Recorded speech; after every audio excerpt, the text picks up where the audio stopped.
Once upon a time, in a small village by the sea, there lived a young girl named May. May was known throughout the village for her incredible talent in painting. With just a few strokes of her brush, she could bring her surroundings to life on canvas.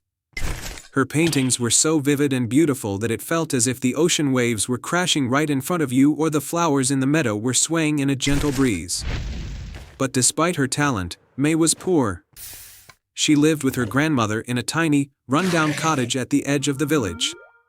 Her grandmother, once a talented seamstress, was now too old and frail to work, so it was up to May to make a living for them both. She sold her paintings in the village market, but people were often too poor to buy them, and they would only offer her a few coins in exchange. One evening, as May was cleaning her brushes by the sea, she noticed something unusual. A bright light shimmered beneath the waves, and as it grew closer, she saw that it was a small, glowing fish. The fish swam up to her, and to her amazement, it spoke. "May," the fish said in a soft voice, "you have a gift that comes from the heart, and because of your kindness and pure soul, I will grant you a special gift in return." With that, the fish flicked its tail, and a golden paintbrush appeared in May's hand. "This paintbrush is enchanted," the fish explained. "Whatever you paint with it will come to life. Use it wisely, for great power comes with great responsibility."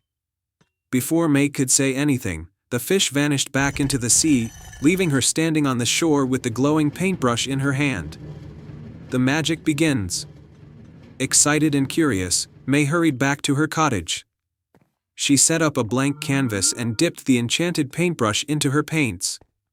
With a careful hand, she painted a beautiful, ripe peach. As soon as she finished, the peach lifted off the canvas and floated into the air before landing gently in her hand. It was real, juicy, and smelled delicious.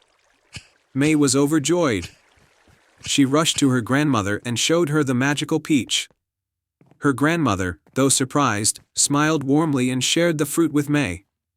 They hadn't had such a treat in a long time. Realizing the power of the paintbrush, May began to paint things they needed. She painted food, clothes, and even wood to repair their cottage. Everything she painted came to life, and soon, their tiny home became cozy and comfortable. News of May's magical paintbrush quickly spread through the village. People began to visit her, asking for her help. The farmer who lost his crops in a storm asked her to paint new ones. The fisherman whose boat was destroyed by waves asked for a new boat. May helped everyone, and the village began to prosper. The fields were full of crops, the fishermen brought in big catches, and everyone had what they needed. Greed and trouble. But not everyone in the village was kind-hearted. There was a wealthy man named Mr. Zhao who owned most of the land. He was a greedy man who always wanted more.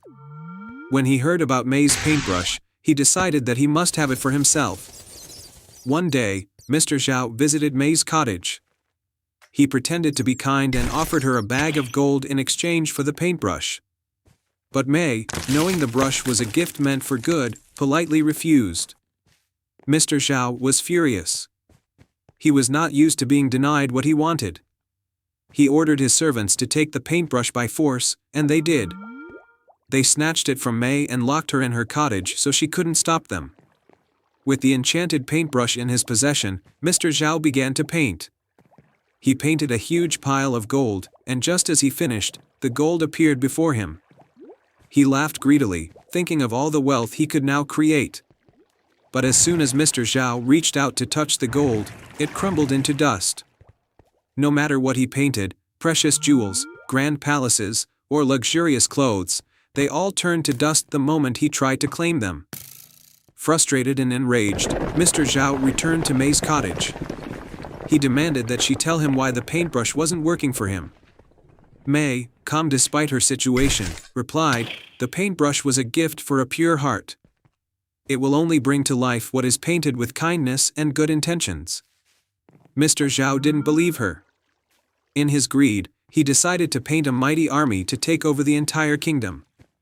He painted soldiers, weapons, and horses, and this time, they didn't turn to dust. They came to life, just as he had painted them. But as soon as the army was complete, they turned against Mr. Zhao. The soldiers, though painted by him, were not loyal to him because they had been created out of greed.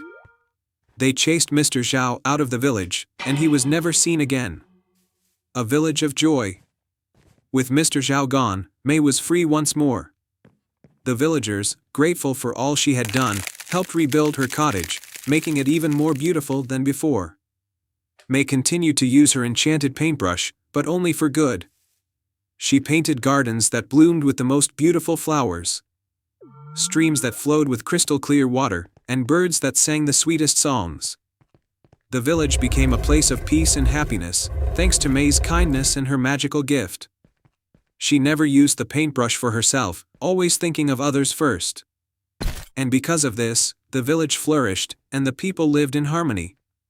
As for Mei, she grew old but never lost her kind heart. She taught the village children to paint, passing on her love for art and the lesson that true magic comes from within. The enchanted paintbrush remained with her until the end, and when Mei's time came, the brush disappeared, leaving behind a legacy of generosity and love. And so, the story of Mei and the enchanted paintbrush was told for generations, reminding everyone that with kindness, anything is possible. The end.